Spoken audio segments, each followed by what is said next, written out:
I'm Jason. On my podcast, What Works, I interview authors, educators, executives, and people who work to change the world. I walk for a moment on their journey and learn from them. For me, that's what works. Welcome to What Works. Today, I've got Sam Feeney, author of Why Aren't You Thriving? A Man's Guide to Asking Tough Questions and Getting Better in 7 Core Areas. Sam is an author, a speaker, and a coach who is passionate about helping men live more effectively so they can create a bigger impact on their families, communities, and the world. Sam, welcome to What Works. Thanks, Jason. I'm excited to be here. Well, this is a fascinating concept, I think, because, we're getting off the heels of COVID, and so many people, it seemed, maybe regressed personally, interpersonally, socially. And you've got this word thrive. Why aren't you thriving? A man's guide to asking tough questions and getting better in 7 core areas. Thriving. Why is this such a topic for you? Well, it really comes back to a story that I share in the introduction of the book. And I talk about getting to good enough. And my wife, actually, we just talked about this the other day. She doesn't actually remember this conversation, but I remember it big time. And she said, we were married probably about 4 or 5 years. And she said, I don't mean anything by this. I don't mean this in a bad way, but is this as good as it gets? And her question was, having seen her parents kind of struggle and mine the same way, she said, I really just thought it was going to take longer because we had a nice house. I had a good job. We had just had our first, and like, we kind of had checked a lot of boxes. And she's like, okay, like, I want to know if this is where we're going. And in that moment, it was kind of a scary moment for me because having reached a point that I did think was going to be kind of harder, I looked ahead and I figured I could probably pretty accurately predict the next 4 decades of my life. And that was not an inspiring picture. I mean, it was good. It was nice. Like, like if your ceiling's higher, or if your floor is higher than other people's ceilings, that's a great place to be. Like we were blessed, had a group. But I also knew, man, there's got to be more. So good enough wasn't good enough. There's got to be more. And that just came to this question of thriving, which is 100% overused and these days. But for me, it was a picture of being able to be fruitful, being able to be abundant, generous, really kind of getting what Thoreau called, he was sucking the marrow out of life, trying to get all there is, because that was he even says, like, I didn't want to come to the end of life and realize that I had not experienced all that there was. I had not fully lived. And so that it was a wake-up call of there's got to be a higher level to play at, and not in a 10x way. Like it's not all outcomes. But it was something that was a kind of a challenge to my status quo early in our marriage, which I was very grateful for. Now, before she asked you that question, which has got to be an awfully challenging question to, as a man and a husband to be asked, like, are we here? Did we arrive? Like, is this it? This is the beach. Mm-hmm. Have you lived kind of under that same sort of pressure before to excel beyond where you're at today? Or was that a wake-up call? No, that was actually, going through my formative years, middle school, high school, looking at careers that I gravitated toward, lifestyles that I was interested in. It was definitely about being able to achieve at a higher level. And coming from a small town, that wasn't very difficult early on, just because, there's not as much competition. And so, no, I had, and I think that was a perfect time for me to have that question posed, because it was a little bit of a, just on, forward progress, forward momentum and natural talents, I had gotten to a place that was pretty good. And so to be able to take things to a higher level or a deeper level, however you want to think of it, was going to require some work. And that was something I wasn't very accustomed to. I kind of coasted. And so I didn't see it as a challenge then in terms of like an offense. But it really just got the wheels turning, and looking around, like there are other people who are knocking it out of the park in a lot of different ways, some subtle and some obvious. Just trying to kind of have a lens for that as I went through my life for another 10 years before I really even did anything with it. I was just kind of kicking that question around every month or so. Yeah, it seems that a question like that takes time to settle.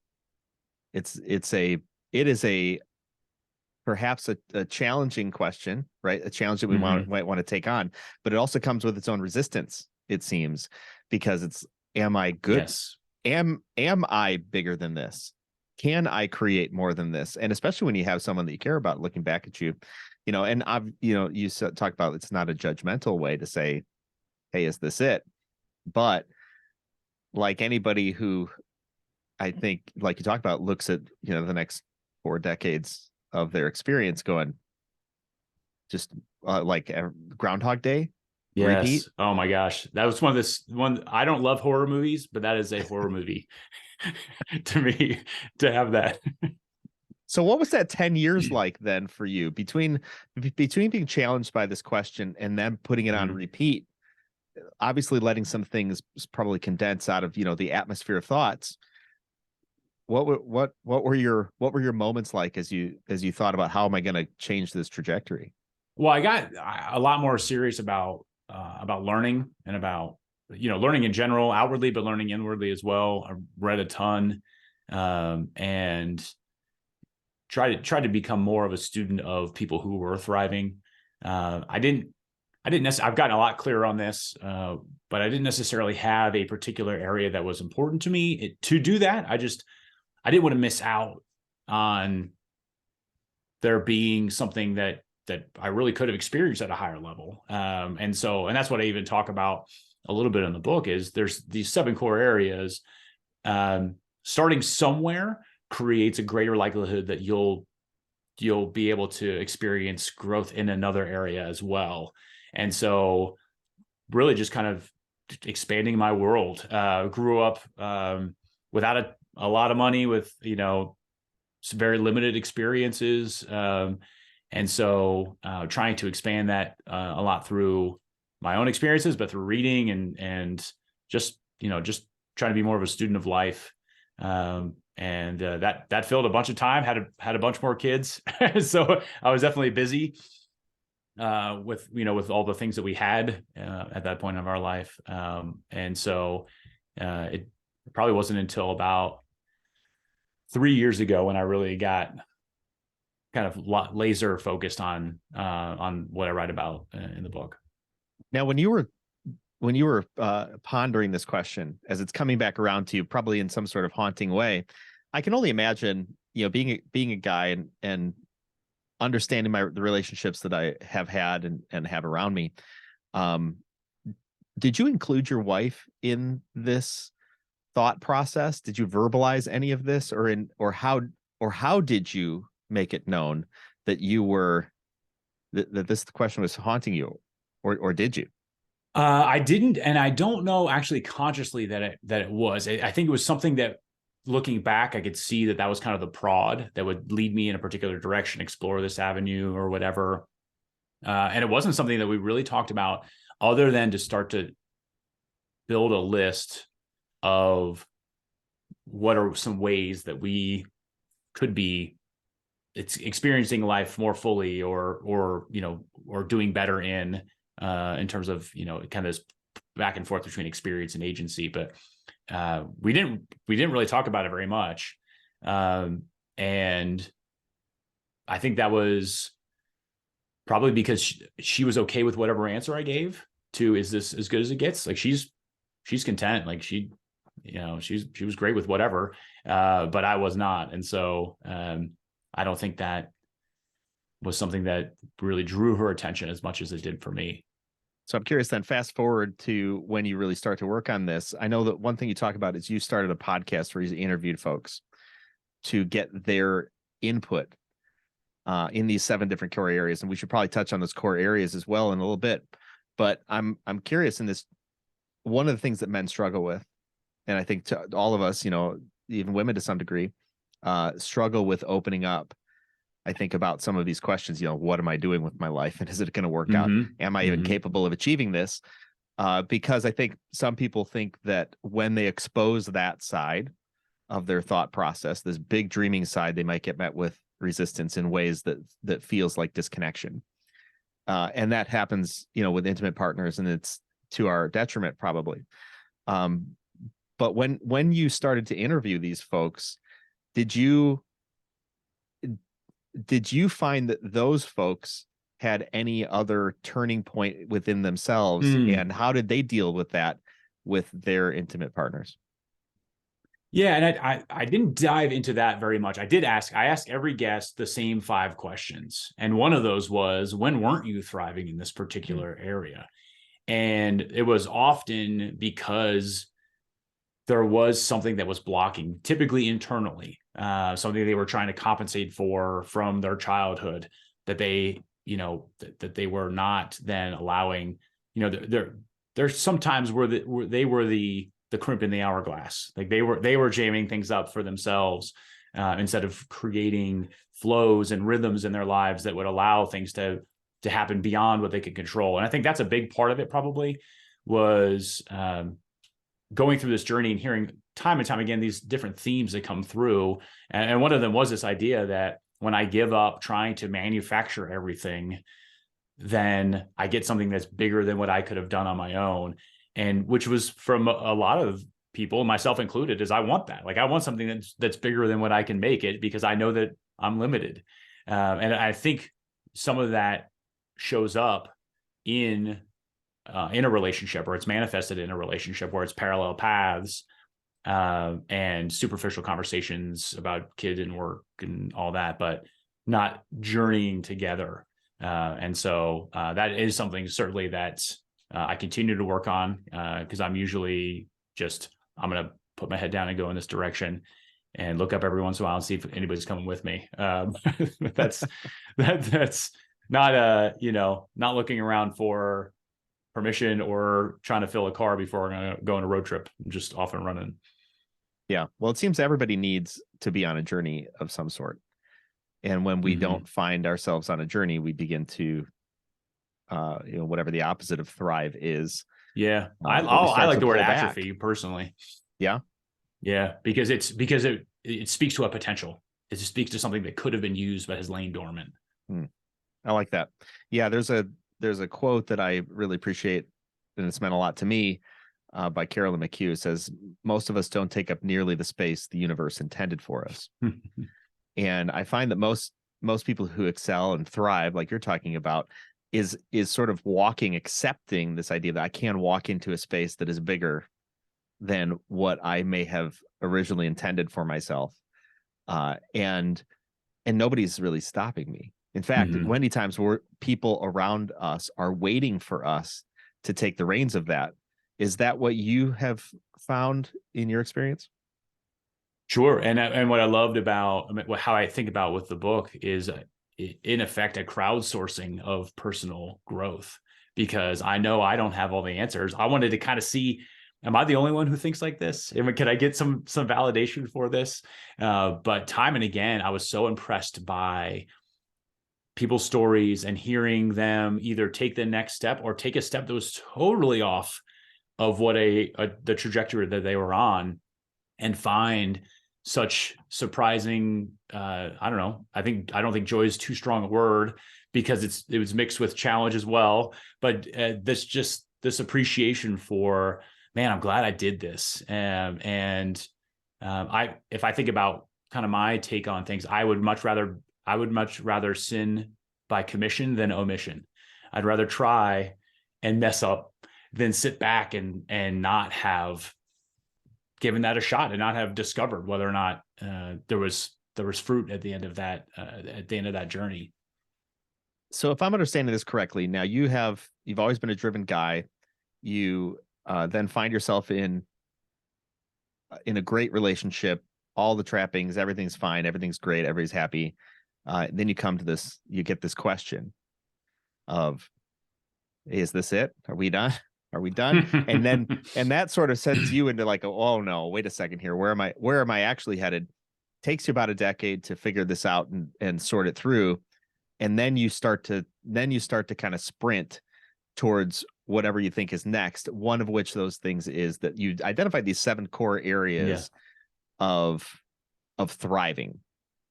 So you identify the 7 core areas of thriving, and then you started interviewing folks. Is that That's true? right. Yeah. Okay. So Yeah, walk us through go that ahead. 7 core areas of thriving and how you came up with those. And then that process of research, I think, is so important for, folks who listen to this podcast. They're putting together their plans and their concepts, their ideas, and research, and figuring out who to research with is a huge, it's a huge issue that a lot of people have a lot of trouble with. So what's that process like for you? Sure. Yeah. Well, we started, this is something that probably around that same time, this is probably 20 years ago, pushing 20 years ago. And that math isn't good, but it's something like that. It's a long time ago. We started making a list of, like, my wife and I, all the different ways we could thrive. One could thrive, and what would this look like? And then over time, I kind of just kept trying to say, okay, this could fit under this category. How can I kind of consolidate this list? Because one of the things, I don't know if you've ever taken Gallup's Strengths Finder or Strengths Explorer. I love the assessment. It's magic behind that computer screen of coming together. But there are 34 strengths, and that's a lot to wrap your mind around, even learning. Well, okay, well, now I have to figure all these things out. So I wanted to get as tight a list as I could so that it was palatable. It was kind of easily understood.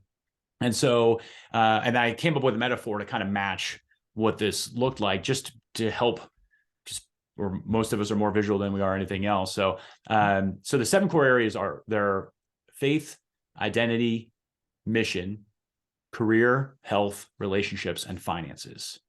And so the metaphor I use for this, I think will help, especially if you're listening to this, not watching, is the idea is that that your faith and your identity are the roots of a tree.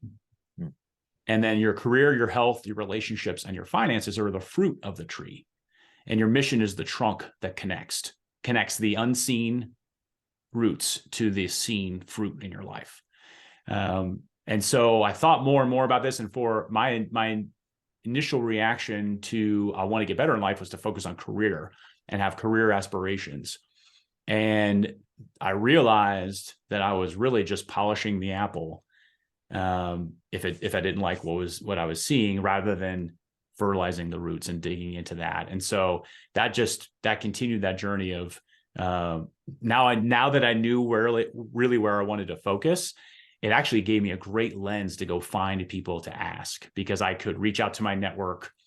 I did some cold emails and got responses that I did, yeses I didn't expect.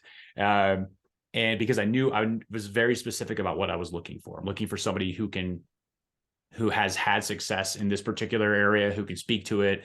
And my goal was that they also would have had a podcast, book, or course, because as you and I have talked about before, have they done the work to process that, really what was happening?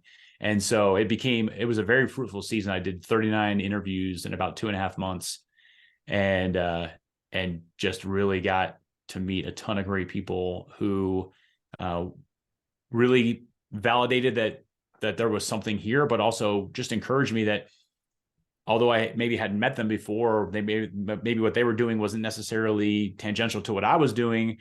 It was just a hurrah that somebody else was running a race, somebody else was trying to push and to push themselves because it was going to make an impact or, leave a legacy. What was something that was common to all of these folks who you found out were thriving in each of these core areas? Almost all of them had around them a community. And I will say I'm very grateful for the time in which we live, because that community doesn't have to share your zip code. But they had people around them to kind of, sand off the rough edges, or to kind of keep them pointed in the right direction. And that was something that I saw in them that I went into this book, why aren't you thriving? Not knowing the answer. My face isn't on the front cover. Like, I'm not the guru. Okay. And I didn't want to put myself out to be. I was just, I'm seeking the answer to this question, and genuinely asking the questions and wanting to know what the answers were, especially in particular areas where actually I'm really bad of the 7 core areas. I was like, literally, I don't know what the answer to this. Please tell me.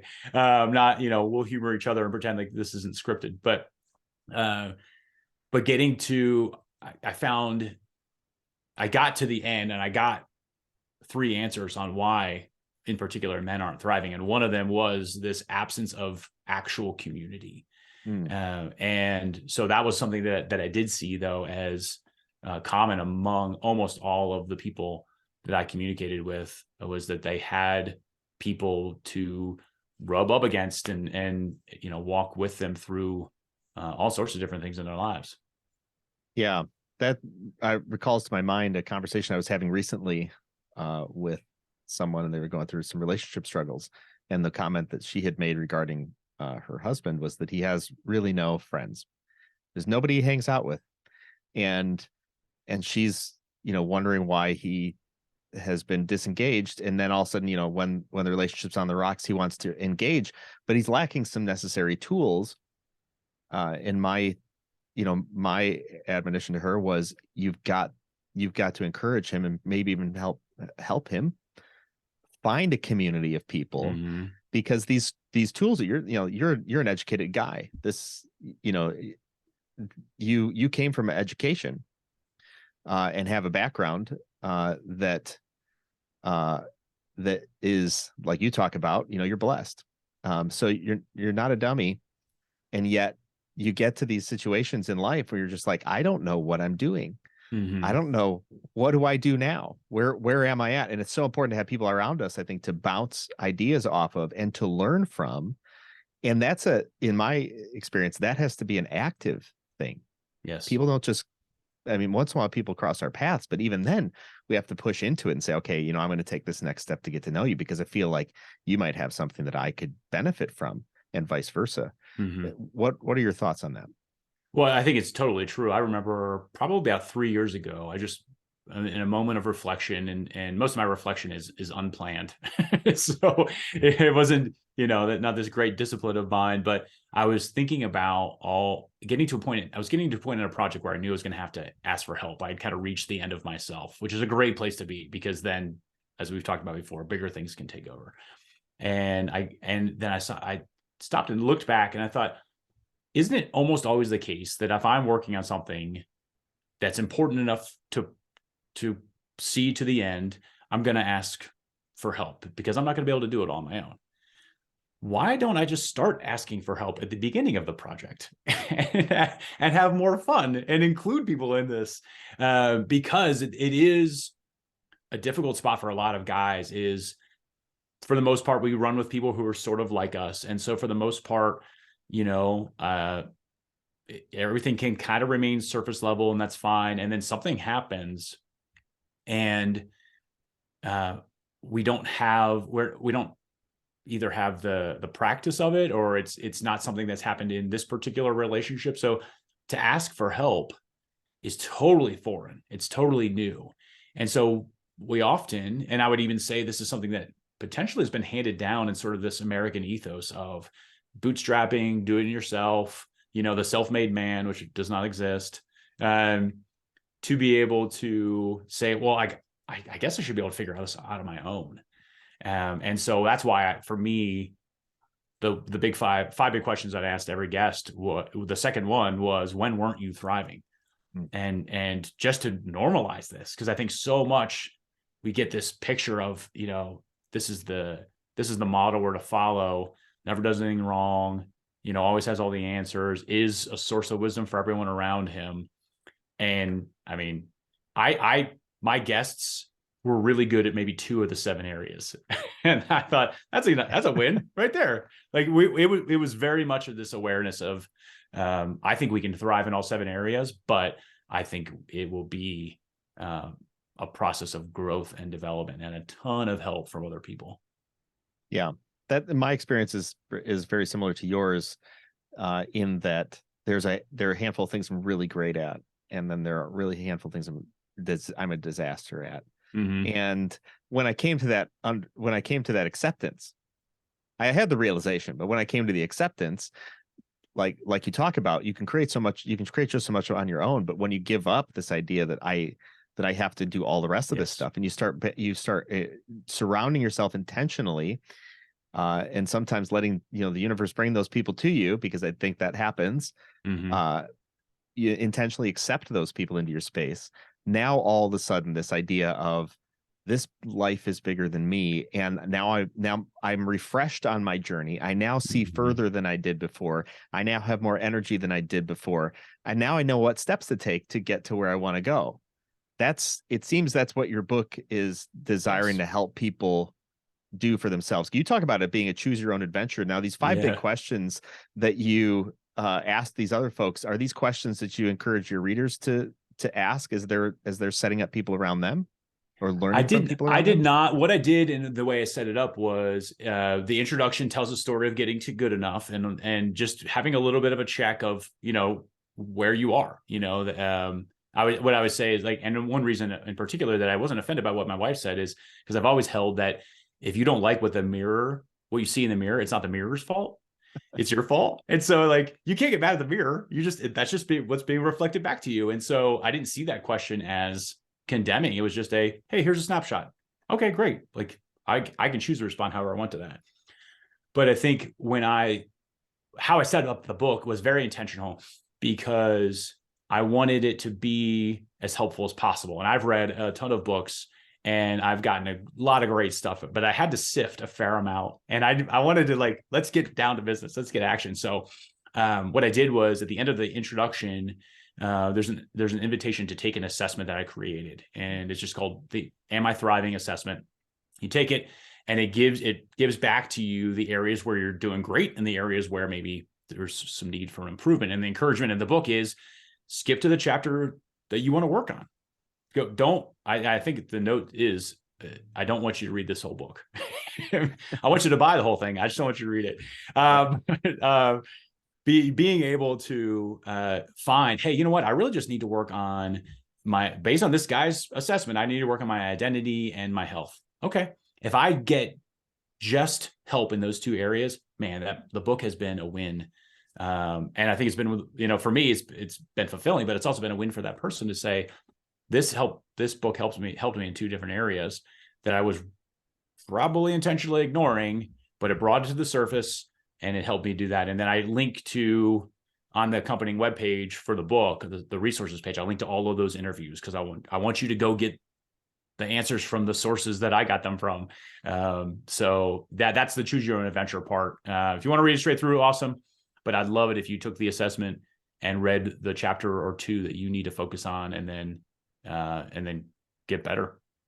I'm curious, since so much of this journey is with other folks, when it comes time to have some of these tough questions be asked, uh, sometimes people need coaching to figure out how to allow those questions, like you talk about, to not be offensive, but really just go, well, if somebody else is seeing this must be someone else's reality that they see.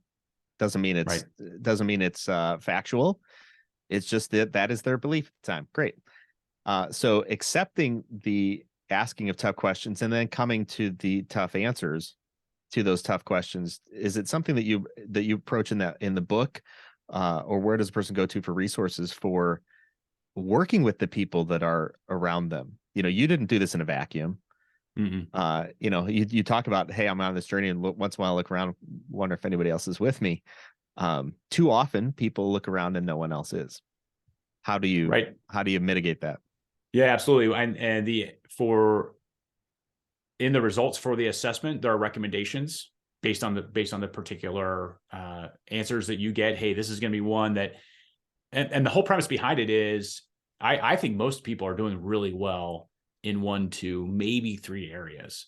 But the thing I was playing around with, and I believe to be true, is that the areas that they were not spending as much time in, or not doing as well in, not only need to be addressed because they feed into parts of who we are as a whole person, but at the same time, they might be the anchor that's holding back that person from doing even better in the areas where they're already doing well, to have that, it's almost a counterbalance that you didn't realize was there, a counterweight. And so, so in those recommendations, I try to do recommendations for there. If you say, hey, I just listened to this interview with Dr. Andy Garrett on identity, really love that.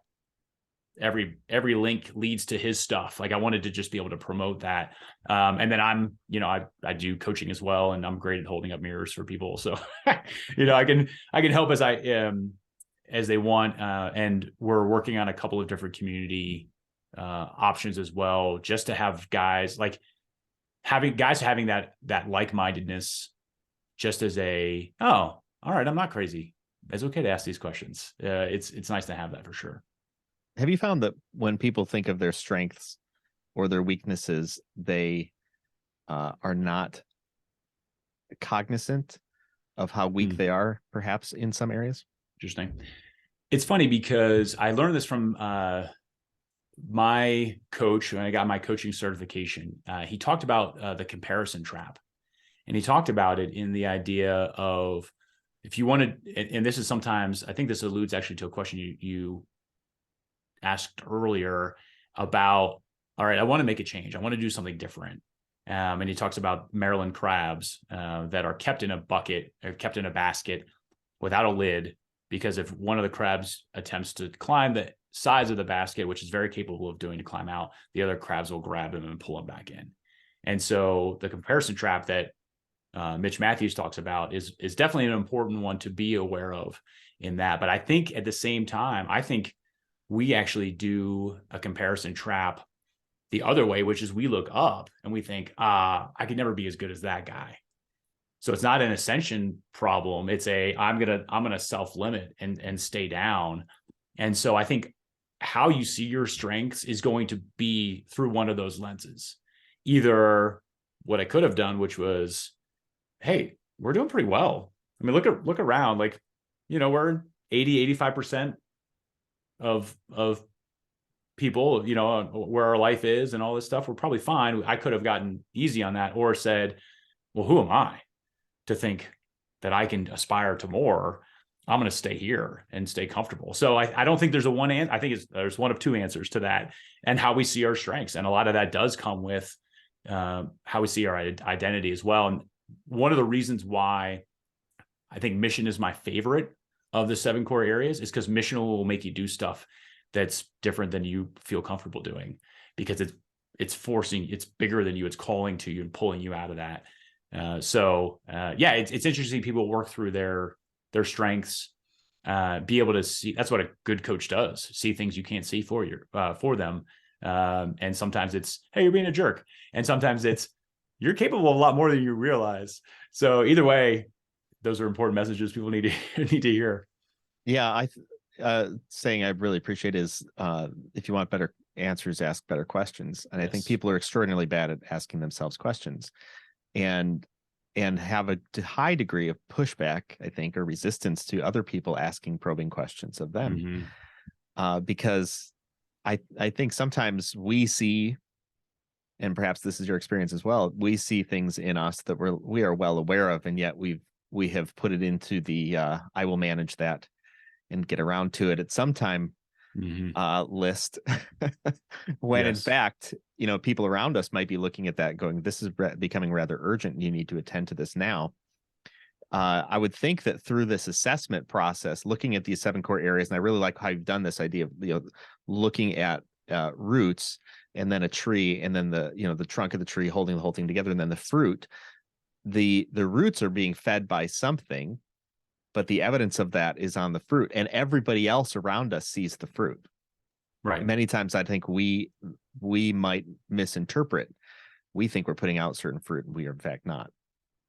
Correct. And I think what we can short circuit some of these things to say, I'm hyper focused on producing fruit right now, not remembering that our goal to thrive and to be abundant is to produce fruit year after year after year. And so that you can do some shortcuts that will produce fruit in this most current season, but that won't set you up for that long term. And that's where I think, like you said, I love that idea. I think it was Tony Robbins said that the quality of your life is in direct proportion to the quality of questions you ask yourself. And sometimes a coach or a book, something needs to ask you some questions to just kind of give you that little bit of a wake up call for where you are. I think it's really important to have that, have the idea of, what am I producing now? Is it something that is sustainable? Is it something that actually gets me to where I want to be in my life? And we don't often slow down enough to ask ourselves those questions. Yeah. So what do you say to a guy who sees that, maybe I'm not on mission? He hears things about mission. He's like, yeah, I kind of know, but I don't know what to do about it. And yet he's resistant to really looking in depth in himself. How do you address that? Maybe not even in the book, because he's not picking up the book, but how do you address that with somebody else? Yeah. Well, I think one of the reasons why, for me, and especially just, this is my experience, and I don't want to overgeneralize and be wrong with it, but this is what I've kind of found is, usually it's career, sometimes it's mission, are the entry points for guys in talking about these. It's usually one of those two, because they will readily talk about whether or not they enjoy their career and find it fulfilling, and they love movies about missions. So there's something in that, in both of those. Like, I can talk about it, and I'll go pay $15 and go spend 2.5 hours and watch someone else on a mission. There's a yearning there. There's something there in that. And so when I'm talking to somebody, usually those two entry points are particularly helpful, because that then allows an open door into the other areas of their life. Well, how's your career affecting your health? That's usually another great next step, because it's measurable, and what you measure, you treasure. You can start to see some of these different things. So there's a way to do it that's very palatable. There's no one who wants to die and be forgotten 5 years later. Like, the Bible tells us God put eternity in our hearts. It's there. Like, but we often will be so busy, or it'll seem kind of frou-frou. Like I talked about, like, identity before, or faith. And if you immediately think faith is the, American church, you're like, I'm done with them, whatever. Like, however you want to do it, you can dismiss some of them. But some of them, I think, for guys in particular, career and mission, really, you can engage guys in that sooner than later, even if you get them talking about, well, hey, who do you know who loves their career? Or what are some of your favorite movies? And you just get into that, and that 1 degree removed allows you entrance into their mission, their career, and then the other areas of their lives. It seems to me that the guys have perhaps trust issues. And maybe everybody has trust issues, right? But I think guys perhaps have trust issues. And so we take on the things that we can do ourselves. We take on a career because I have, control over how I'm spending my time there and the things that I'm producing. And I see the return on the things that I produce. And yet then when it comes to relationship, perhaps with this idea of, hey, my family's headed someplace, this is the mission that we're on, and we're all doing this together, that requires a degree of trust in revealing that, or working that through with someone else. And in my experience, a lot of folks begin in an imbalanced way, and learning to work together with someone is not as easy as going to the office and doing, doing the reports and clicking the buttons and making the stuff. It's simply not. And I feel like this idea of thriving, everybody wants, I think every man really wants to look back and go, man, I've got a thriving cohort of people with me. And yet that seems maybe a bridge too far to cross for so many guys. Right. And that's why doing the book and doing the assessment at least makes these ideas more accessible for people, because, okay, I can approach this intellectually, right? So somebody gets in your face about something, you're going to get defensive, you're going to push back.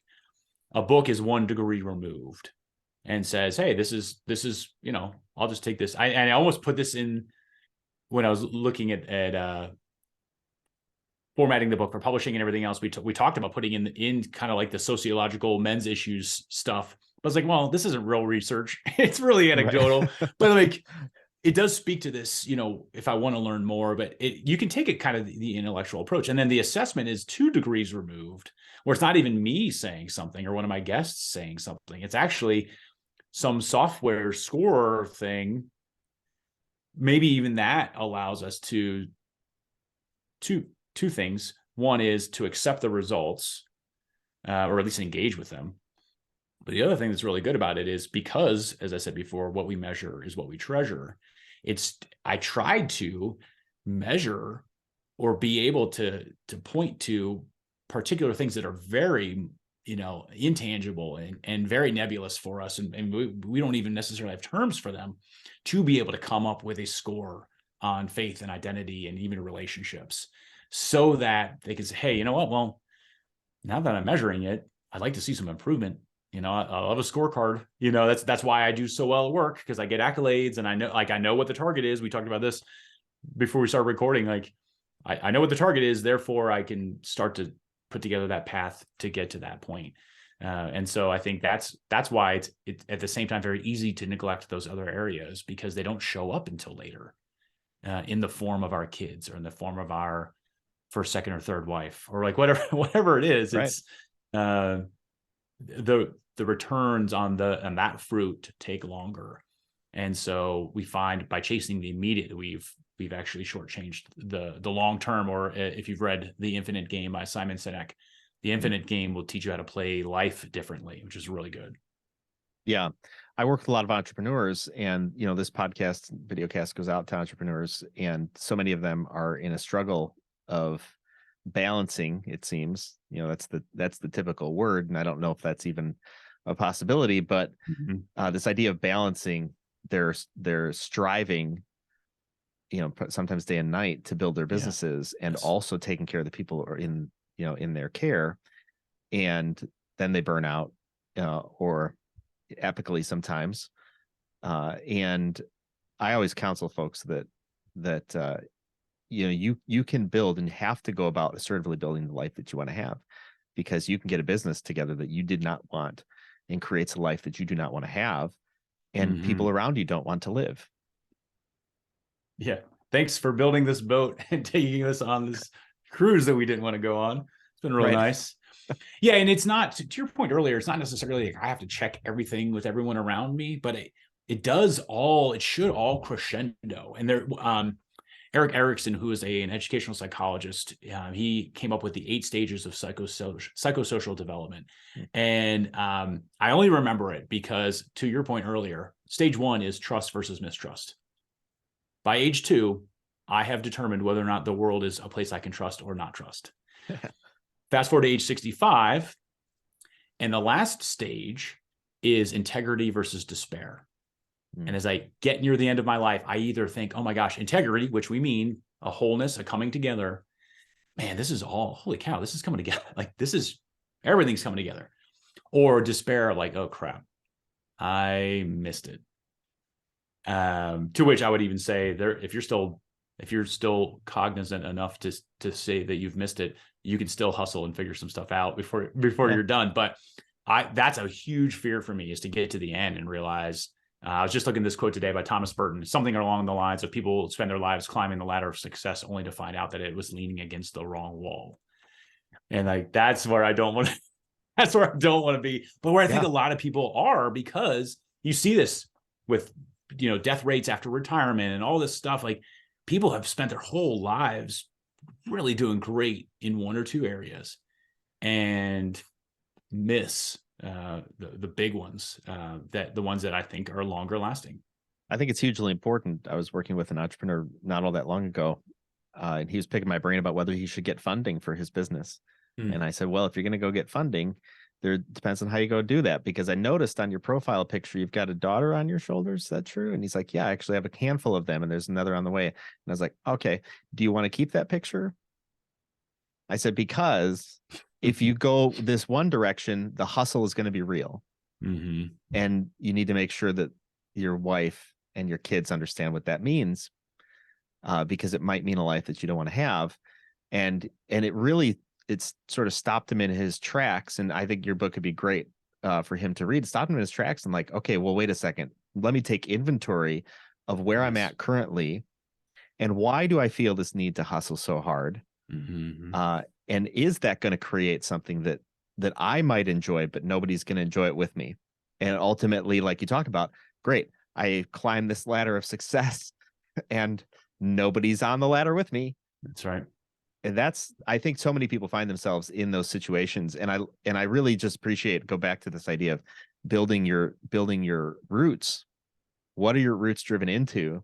Because everything that those roots consume is now food for the fruit that come out onto that tree. And you talked about the roots being faith and identity. In our final moments here, unpack this idea of faith and identity. If those are really maybe the where we gather the food for this journey, and then maybe tie that into mission. But talk to us a bit about faith and identity.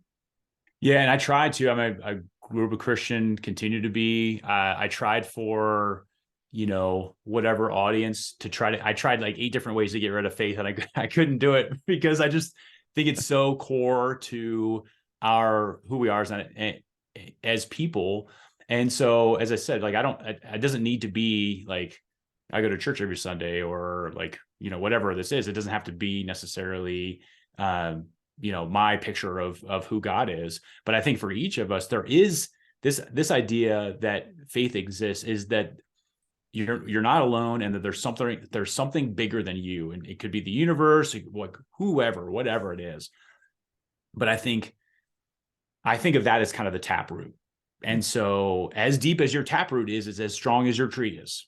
And so I think whatever your, as we've spoken about before, your insistence to it's just you and you're on your own, that's going to end up a lot like a tumbleweed. You're going to get blown around because stuff is going to happen. And then I think your faith can informs your identity. So if I think I'm part of, as Whitman said, I'm part of the powerful play and I want to contribute a verse, but something has come before me, something is going to come after me.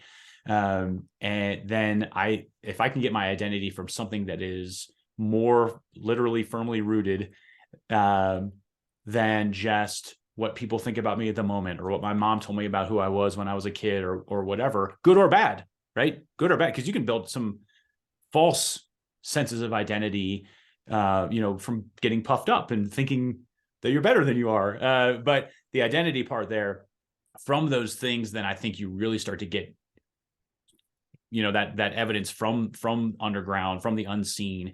You get then senses of calling and senses of purpose. And that's where I think is the idea of mission comes from. And so I think those are really integral parts, as much as they're also very individualized. They don't have to be the same for everybody, but I think you have to have them. And so if you want to write a book about not having them and why that's dumb, I welcome you. But I wrote this book to at least put my line in the sand that these are essential to who we are as humans. Well, I think the other thoughts that people have, maybe they don't call it faith, but even this idea of an abundance mindset. Yeah. Well, if all of this is sort of random anyhow, there's nothing necessarily to be drawn from. There is no necessarily abundance. It's just random. But we want to believe, each of us, I think, lives with this idea that we want to be connected to something bigger. Avatar, the movie, the first one that came out, right? Yep. Therapists were actually talking about an Avatar-induced depression that was, wow. It was actually, they named it that back in the day, because people were so depressed about how amazing that experience was versus their own existence. And one of the core premises is that there is a planet, that everything is interconnected, and everything you pull here pulls here, and at some time when you just need it, the entire, all the animals and everything come to your rescue. And from an idea of faith or identity, seeing ourselves as part of everyone else is, I think it's like you talk about, it's built into us, and science can prove it. Absolutely. And we keep finding out more and more how interconnected we all are, in fact. And so even in our dreams, even on our wildest dreams, we want this thing. And so it's great that you built that on, faith, identity, moving through mission, and then how do you produce that out in the world? How do you see that? And I think guys, if guys don't do it, who's going to? because I think it's in our nature. It's in our nature Yeah. to build and to create, and to go off and storm the gates. You know, Yeah. Yeah. damn the consequences. We're gonna go do this thing, which is That's so right. big, Yes. right? And then gather around with our people at the end of the day. Yeah. Yeah. We can celebrate our wins as well as kind of lick our wounds. It's like, all right, well, that did not work out. It's like the guys in Monty Python and the Holy Grail. So like, so after we put the wooden rabbit into the castle, what happens? Okay, well, we'll leave. You and I will leave out. Oh, wait, no. All right.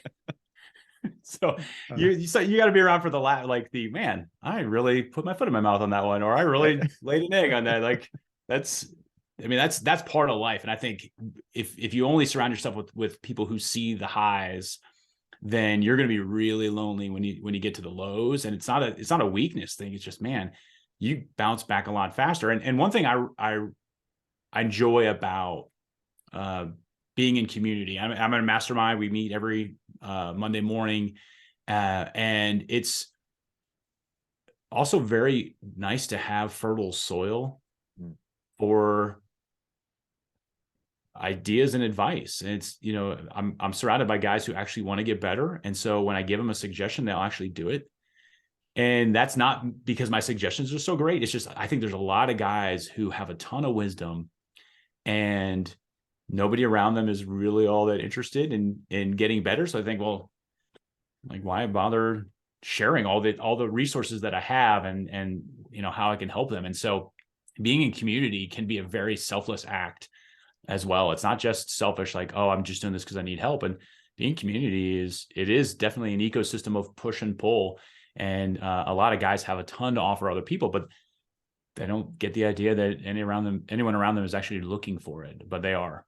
They absolutely are. Yeah, and it's highly encouraging. I echo the same, that when you put something out to somebody else who has that fertile soil, it's very encouraging, because a lot of our wisdom is actually drawn from the worst of our experiences. Oh, yeah. Yeah. And we just long for them to be able to be made new and see Mhm. something good grow from that. So what are you working on now, and where can people find out more about this? Yeah, awesome. Working on, I took that entry point we talked about earlier about career, and I'm actually working on the Career Factors, the book, right now, and excited about telling the story of a man who doesn't enjoy his job and is wrestling with these ideas of, should I just suck it up? Like, isn't Office Space funny for a reason? That's people like, work just sucks and we don't, who cares? To actually stumbling upon something that I uncovered as a school counselor probably 10 years ago. That is a really pretty cool tool for finding engaging work in your current job. And instead of thinking the grass is greener, I'm gonna have to leave. And so I'm a fan of assessments, so there'll be an assessment in there, but just a journey for people to say, I'd love to love my job, and this is my take on it. So the Career Factors will come out in the next month or so, actually, right on the heels of Why Aren't You Thriving? Because I do want to start on that entry point for guys and say, look, I could probably coach you on your career, and along the way, we can start talking about some stuff that matters just as much. Awesome. So that's going to be at thecareerfactors.com. And then all the resources for Why Aren't You Thriving is at amithriving.com. There's the free assessment. You can take it without buying the book. There's a bunch of information there about all the podcast interviews, all that stuff's laid out. Just really love resourcing people. So they can find my contact information there as well, and stuff I'm working on. Awesome, man. I appreciate what you're doing there. And it sounds like such a great resource particularly for our time, where so many people have a lot of time on their hands to think about where they're headed, and yet we are so disconnected from one another. It seems that we have to first, I think, perhaps take some serious inventory of ourselves, and then inventory the people around us, and then get connected. So amithriving.com. Check out Sam's book, Why Aren't You Thriving? A Man's Guide to Asking Tough Questions and Getting Better in 7 Core Areas. Sam, thanks so much for being on What Works today. It's great hanging out with you, Jason. And I love finding out what works from your other guests as well. So I appreciate it. All righty. Thanks for joining us. If you know a person working to change the world who would be a great guest on the What Works podcast, contact me, Jason at therealjtodd.com. You're listening to What Works with Jason Todd. Learn more at therealjtodd.com.